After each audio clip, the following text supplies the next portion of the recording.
We're all set for match day 2 for Toronto FC as they travel to the city of brotherly love to take on the Philadelphia Union. Gareth Wheeler with you, and it's going to be a matchup that brings all kinds of good feelings for Toronto FC in the second week of the MLS season, taking on a team that they're 5-1, undefeated over the past 2 seasons, including the first playoff win in club history, a 3-1 win over the Union last fall. However, this Philadelphia Union team is much different. 5 players made their MLS debuts last weekend in Vancouver. They're a sturdy team defensively with a new player up front in striker Jay Simpson. I asked the captain, Michael Radley, what he knows about this weekend's opponents. As much as they have a few new faces, I think it's still a very similar Philadelphia team. I think who they are and what they're about won't change. They play and compete at a really high level, and I think a few of the guys that they've brought in have added to the overall quality, and so I think it's a good team. This will be a real test for us. There's only one injury concern ahead of this weekend's matchup. That is right back Steven Beitashour. He's been in concussion protocol all week long. Greg Vanney brings you the latest. Yeah, he's, I think, doing sort of a final assessment right now, but he's progressed the way he's supposed to, and now if we get the green light after this assessment, then I think he'll be ready for the weekend.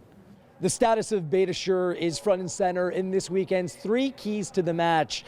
The first and biggest question is who will play right back if Beitashour cannot go? It's very unlikely Greg Vanney will change the formation, so look for either Marky Delgado or Tsubasa Endo to check into the position. The second key to the match is getting Altidore and Binko more involved up front, playing against a 4-2-3-1 like they did last week against Salt Lake, and again this weekend against the Philadelphia Union. It really congests the middle of the park, and there's not much room to open up channels for the 2 Toronto FC strikers. Each player have had all kinds of success against the Philadelphia Union.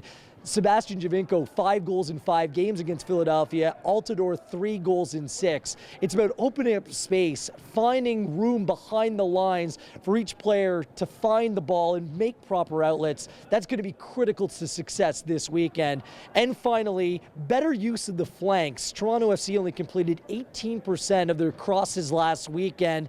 That's not good enough, especially when the game is projected to be so congested in the middle of the park. Whether it's Morrow or Endo or Delgado, they're going to be available and there's going to be space. They need to capitalize on it with proper balls into the middle of the park and proper runs in order to find the right space through the pockets. You can watch this weekend's match on TSN4. It's a 4:30 kickoff from Philadelphia, and go to torontofc.ca all weekend long for your latest updates and post-match reaction.